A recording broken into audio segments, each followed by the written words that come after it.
Okay. So, dear friends, this year we have a great pleasure to have guests from the Estonian Rescue Association. May I introduce the chairman of the board and chief executive officer Pia Kallas and the head of communications Hendrik Tali. We all know that Estonia and Finland have so much in common and a very strong bond in the sector of rescue services. This time shall we have, however, a really special topic, cooperation between Estonia and Ukraine. So nice to have you here. Please, Pia and Henrik, the floor is yours. Thank you.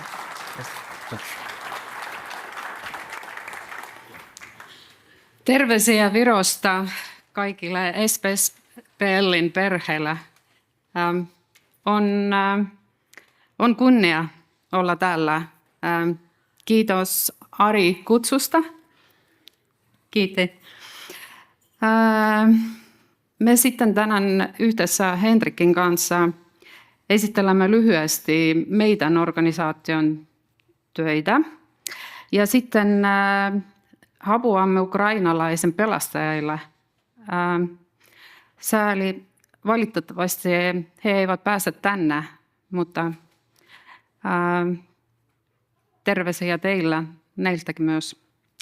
Koska en ole esiintynyt suomeksi pitkän aikan ja Hendrik osaa vain pari sanaa suomeksi, sitten esiintymme tänään englanniksi. Anteeksi.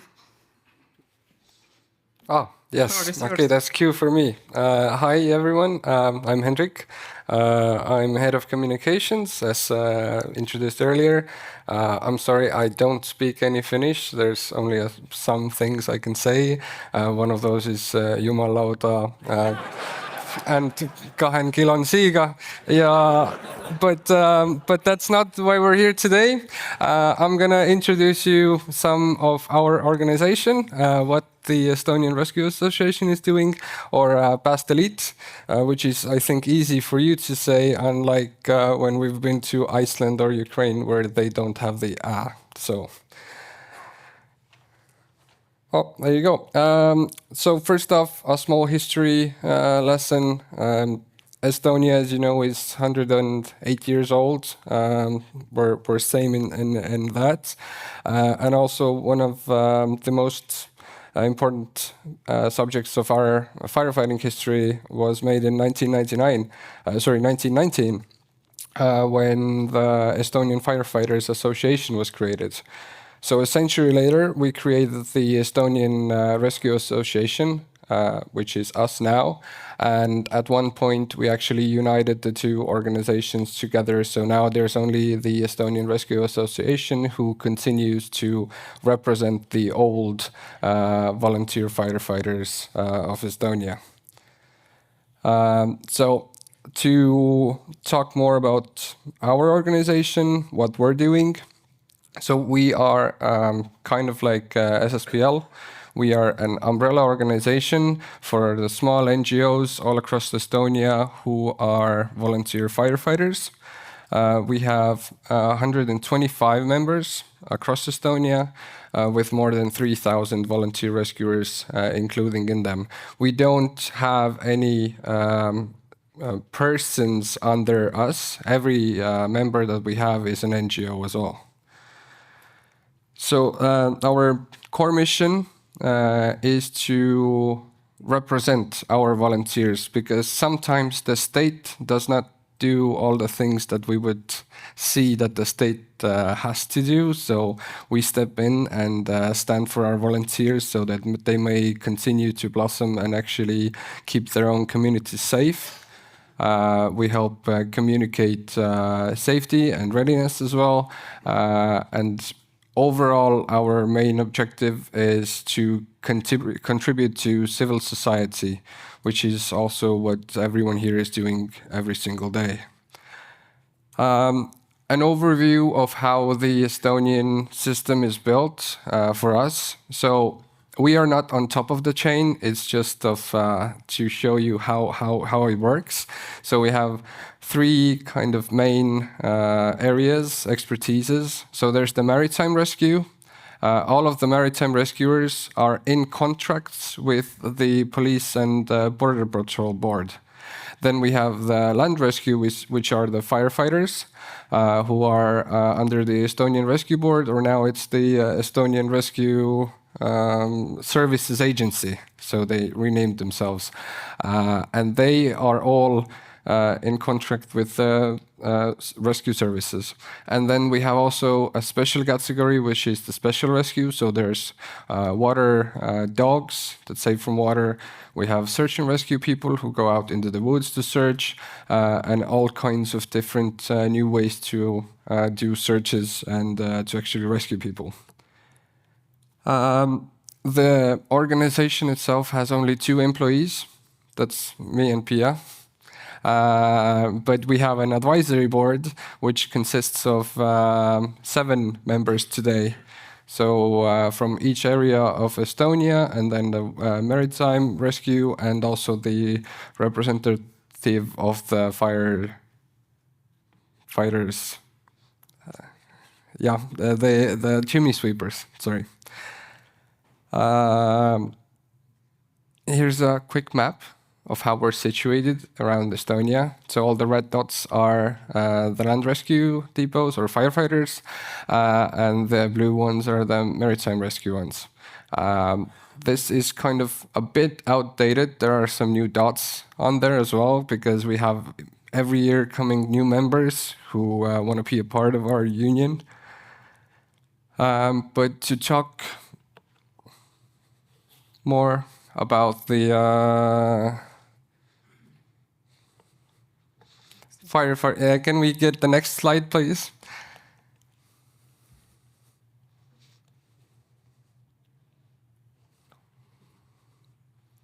Yeah, anyways, we have the main categories are firefighting, maritime rescue, and then we also have the water rescue dogs, and with the firefighting, our rescuers are all trained by the state. So we do not train them. We only make sure that they are kept supported and kept under some kind of web network. And one of those ways how we do a network like that is, for example, situations like this. We also have Päästefest, which is a festival, and some of the Finnish folks have already attended Päästefest as well. And I can talk more about civil protection now, I guess, or not. We have Estonian Rescue Association. Additionally to representing, we have created a new way of technical rescue unit. So the technical rescue unit was an idea that actually came from Ukraine. Ukraine, immediately when the war started, they needed new ways, faster ways to help people. It's not about firefighting anymore. It's not just about that. It's about demining. It's about psychology. It's about rubble rescue. It's everything. And our volunteers are definitely not ready for that. And since we have only a limited amount of professional firefighters in Estonia, we need to have some kind of voluntary basis towards that to support them. So we have created a technical rescue unit for that. It has been operative for 2 years already. We have conducted multiple courses, including, for example, rescue from swift waters, which is the Rescue 3 international course. I don't know if you've heard about it. Then we've also had, on the picture you can see that we built water barriers. So when the floods come in, you need to lead the water away, and our volunteers now know how to do it. And we've already done it a couple of times in Estonia. So it's not something that we are just preparing for, it's something we've already used it for as well. A couple of weeks ago in Põltsamaa, so it's south part of Estonia, and in the middle of the winter, the river started overflowing. It's something you wouldn't normally expect to do. It's maybe something from spring or autumn when the rivers overflood. But this time there were huge chunks of ice in the water, and the ice chunks blocked the water, and the water started coming into people's houses. So our technical rescue unit, which has a contract already with the state, was invited out, and our volunteers went out there and supported the local population with the walls that would actually lead away the water. Luckily, the water didn't spread forward, so the walls weren't used that strongly. But if something were to happen, then we were surely to help to stay away with the flood. And another thing that we also do in the technical rescue unit is international relations, international cooperation, and international exercises. And one of those countries is, for example, Iceland, which is completely different from Estonia, and we are completely different from Iceland. So it's a great way through a Nord Plus and Erasmus Plus to create a kind of cooperation where our volunteers would go to Iceland to learn about how to save, for example, from glaciers. And it might seem ridiculous that our people must go up to a volcano or to save something because we in Estonia don't have it, but the techniques they use are the same things that we need to learn that maybe we can't use over here in Estonia. Oh, now it works. There you go. The idea of it is also that the Iceland people come to Estonia to learn more about firefighting. But now you think that Iceland might not have forest, because the saying is that when you go to Iceland and you're lost in the woods, just stand up. But no, they have huge lands of forest now, and additionally, which is more dangerous than the forests, are actually the peat and that have gathered through ages now, and it's 6 meters down the ground. So when lava comes, the fire will spread underground. You won't see the flame. It's exactly like here with the peat. You know what peat is, right? Yeah, okay. And the fire goes not straight up, but it will continue maybe a kilometer forward and then come up. And to mitigate that is simply really, really, really hard, and it takes a long time. And they don't have enough firefighters because they don't need firefighters in Iceland until now. So now they're building also the volunteers to be something more than they have always been, and that's exactly what we are doing. In Estonia, for example, we are giving volunteers a chance to be something more than they've ever been. Here's some pictures of our courses. So we've completed multiple of those, creating walls and barriers for the water, and also rubble rescue. So from Ukraine, we've learned that one thing that happens after bombings is fire, but the other is trapped humans, and you need to somehow know how to save them. And now we're training our volunteers to be as professional as international firefighters are, so that we too can help the state with the same things. And now I'll give word to Pia, who will talk to you about a more interesting matter. Yeah, I think we began with short video clip about the work of Ukrainian rescuers.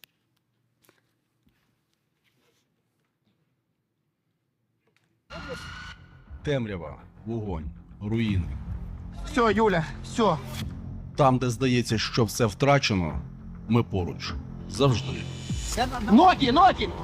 Занурюємося у вогонь, пробиваємося крізь завали, розбираємо каміння, Шукаємо серед диву. Давай, Юлечка, все. Все, принцесса, все. Отам життя. Ми не зупиняємося, доки не врятуємо його. Давай, туда выносим. І коли стається диво, Юлечка, давай. Все, Юлечка, все хорошо. Все.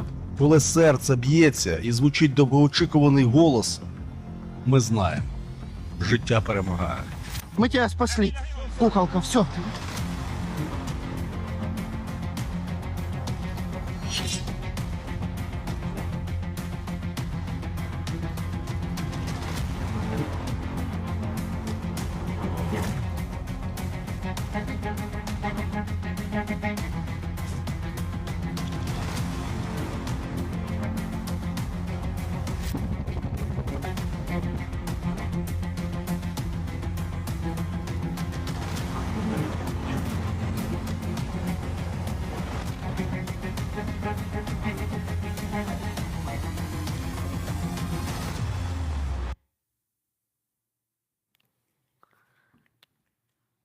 So as you know already, the situation in Ukraine started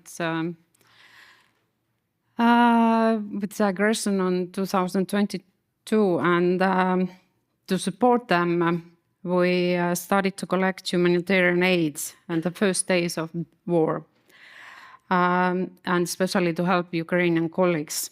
We have collected donation both material and financial worth than 7 million euros. And also we became a strategic humanitarian partner of the Estonian Ministry of Foreign Affairs. So this allows us to support Ukrainian rescuers also using state funds. Our partner in Ukraine is State Emergency Service Ukraine, SESU.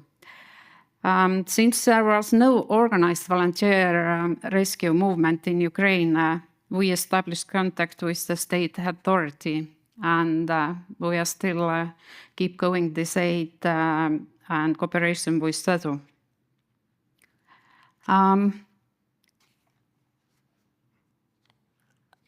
The range of equipment is very wide, what we provide. So we at first, the aid is based on their input regarding the most urgent needs. And we purchase the necessary equipment and transport it to Ukraine.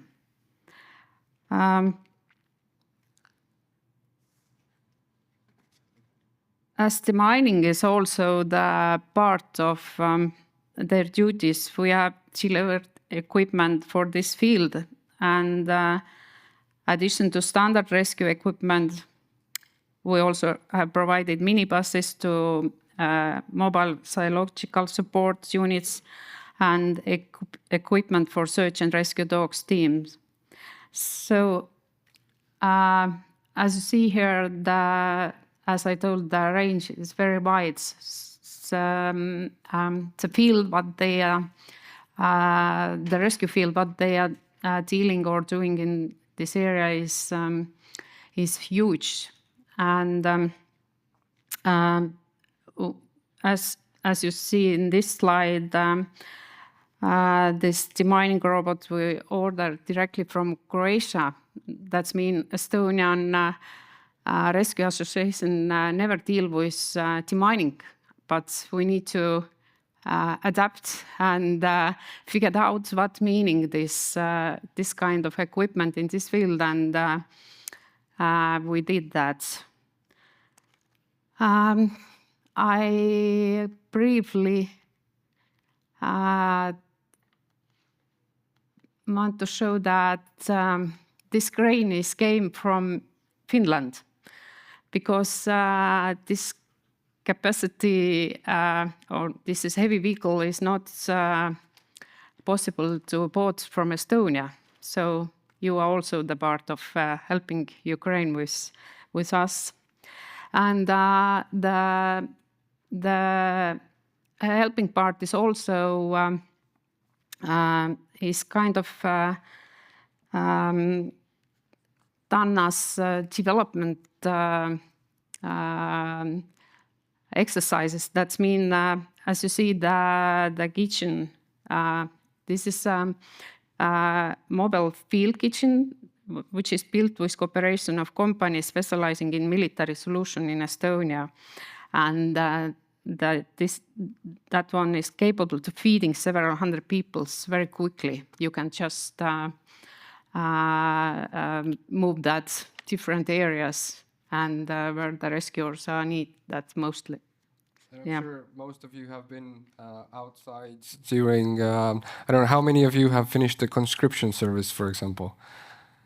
So quite a few people. So when you're in the forest and you're there for a week, maybe 2 weeks, the number one thing that you need is to wash, that you really want to do, and to eat warm food, because those are the two things that actually give you the strength and motivation. And when they are out there in the field, food is something that we might overlook, but it's super important to give them proper food so that the people could help. And as I said,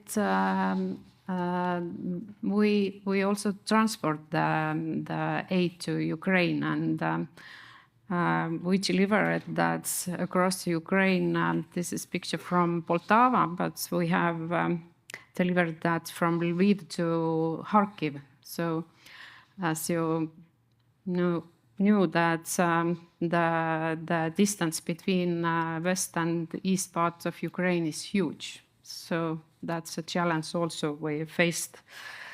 So, and next week we are going to Kiev to deliver large tents where civilians can receive warmth and psychological support. As you know, the situation in Kiev is very, very, very bad.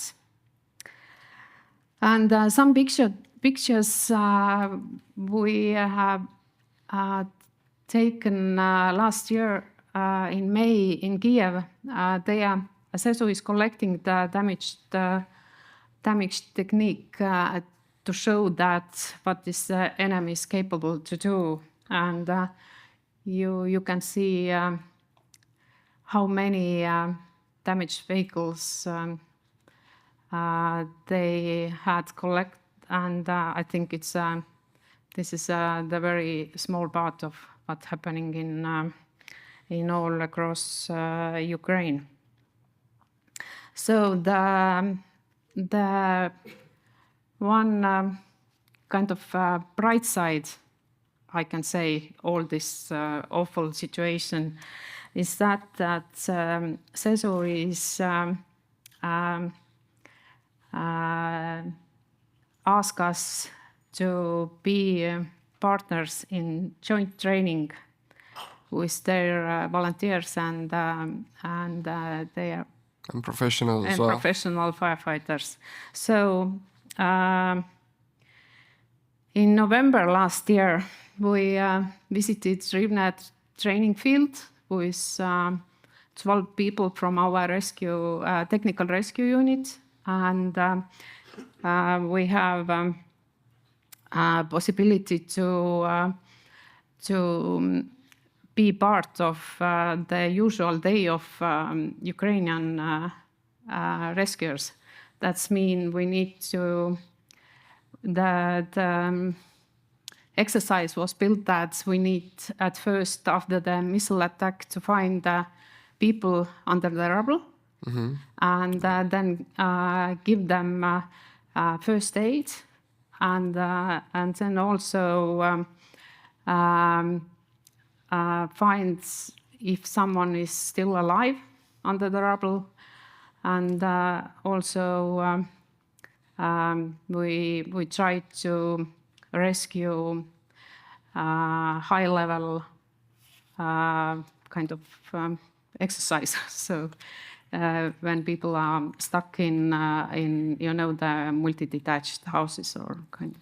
And fun thing, this is illegal in Estonia. So if someone is stuck somewhere up there, no one can use a crane to go up like that.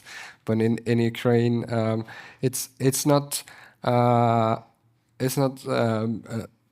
a usual thing to do, but they do what needs to be done. So one thing that we have learned from Ukraine is that you can have your plans and you can have your rules and everything, but eventually when the time comes, you just throw them in a trash can and you start improvising. But you need to, in order to improvise good, you need to have thought of many different scenarios before that. So everything you do, you just go in and you do it, even if someone says you can't do it. Yeah, and I have to add that I think you already know, everyone, that the ballistical vest and helmets will be our normality in this kind of situation. So that's made this exercise very difficult to do ordinary procedures, what we are used to do in or at home, but there are heavy weights and the helmet is kind of heavy, and also situation was quite new. And for my opinion, the worst part what we learned from this exercise is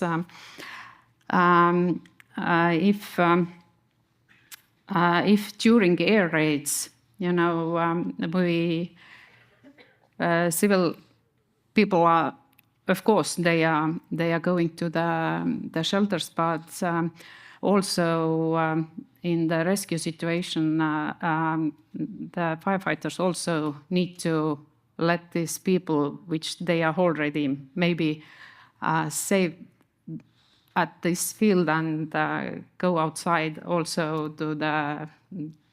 So basically, when you're on top of a rubble, there's a person underneath there, and even if you're this close and you hear an air alarm, you need to run because, and you need to let that person be there because your life is more important than the person down there. Because if you stay there, it might kill you both, but if you go, at least one person survives. And that's the most important thing to understand, that psychologically, emotionally, it's very hard and difficult to do that. And we all know that we need to rescue to the end and not let it just right in this way. But anyway, that is very, very good and useful opportunity to learn that. And we were the first participant in such training during the ongoing aggression. So I hope that that will give the possibility to other volunteers be in this kind of part of this kind of trainings. So, and we are going next month in March with other team to train same in same area in Rivne. So I think it's a cooperation is started from that point.